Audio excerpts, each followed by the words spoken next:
Vous avez tout à fait raison, parce que quand on a un public éduqué, on a un public exigeant. Et quand on a un public exigeant, il exige la qualité. Et donc quand il exige la qualité, même les gens qui font leur film, la nature se nettoie d'elle-même. Ceux qui font de la bonne création, eh ben, ils seront là, primés, regardés et regardés plusieurs fois. Mais moi, je ne me mets pas toujours à la place du public parce que je me dis qu'il y a plusieurs publics, il n'y a pas qu'un seul public. Et la qualité, elle est aussi subjective. Donc, c'est pourquoi je reviens toujours, la qualité, c'est quoi? C'est quoi les normes? C'est quoi Donc, est-ce que la qualité de l'image? Est-ce que la qualité du sujet? Est-ce que la qualité du jeu d'actorat? Est-ce que la vision du metteur en scène? Donc, on revient toujours à ce débat qui est c'est quoi la qualité. Mais moi je suis contente de savoir que les jeunes, ils ont déjà vu tous les films. Donc au lieu de juger un film à la place de tout, ils ont tout vu. Donc c'est très bien de voir tout, parce que les Marocains sont pluriels, ils sont nombreux, et même dans chaque personne, il y a plusieurs aussi états d'âme, parce qu'on peut voir un film dans une situation, ne pas tellement l'aimer, et après. Mais vous soulevez ici aussi une qualité, c'est que quand on parle aussi de l'éducation, on parle de la formation.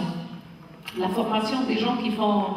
il y a des gens qui sont formés sur le tas, il y a des gens qui sont formés dans des écoles, mais l'artistique, ce n'est pas toujours dans les écoles. On pourrait avoir des érudits qui se sont auto-formés. Mais ça me fait plaisir que vous ayez soulevé ce point, et c'est vrai, parce que maintenant au Maroc, nous avons une critique en général et cinématographique aussi récente. Donc même les exigences et tout ça, donc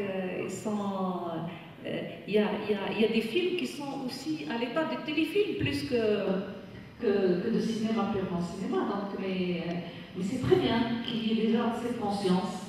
Je suis contente que déjà des étudiants qui ont 20 ans, ils ont cette conscience, et ça me fait plaisir qu'ils soulèvent le point de l'exigence artistique et qualitative.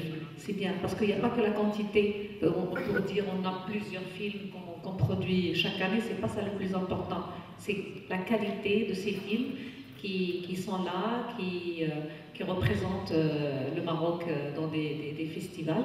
Mais je suis contente, et je vais clore par une chose, c'est qu'un peuple qui n'a pas de mémoire n'a pas d'avenir. Et donc, Save le cinéma, c'est aussi sauver la mémoire. Parce que je suis sûre que, je vais parler, ça va paraître un peu poétique, mais moi je trouve que c'est humain quand un espace de cinéma, pour moi, les chaises, on peut les garder aussi, ces chaises-là anciennes, parce qu'ils portent des histoires, parce qu'ils portent plein de nostalgie, et ils le retravailler. Le design, il peut être retravaillé, même si les chaises sont anciennes, et revoir les salles et tout ça. Ça, les chats, il ne faut pas tout jeter, quoi. On a la culture de jeter les choses. Voilà, il ne faut pas le recyclage. C'est aussi une manière de recréer. Et c'est pourquoi je dis toujours l'éducation artistique et ouvrir l'imaginaire. Parce que quand on a l'imaginaire ouvert, on peut tout faire, on peut tout créer. Cet espace, il peut devenir vraiment une plateforme de création géante. Et comme j'ai dit tout à l'heure, même la rue est une grande école si on sait vraiment, voilà, exploiter. Merci.